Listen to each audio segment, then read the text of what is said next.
kabulastugan.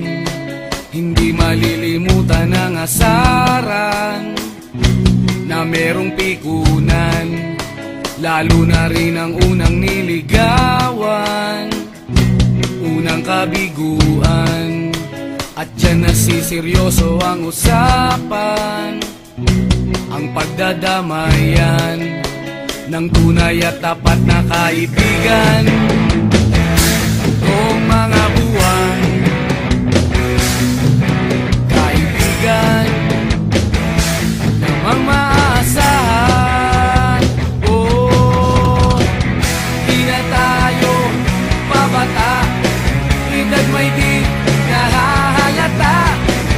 Sa mga trip unti-unti na tayo nagsasawa.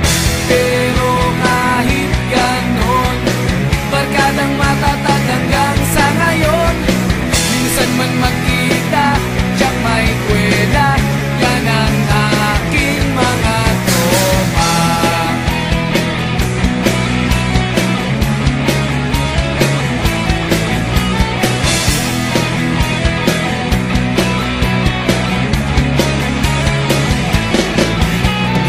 Inuman na pang magdamagan, minsan inaabot pa ng ayaan, na kung saan-saan, na para bang walang kinabukasan at kahantungan. At dyan nasiseryoso ang usapan, ang pagpapayuhan ng tunay at tapat na kaibigan. Kung mga baliw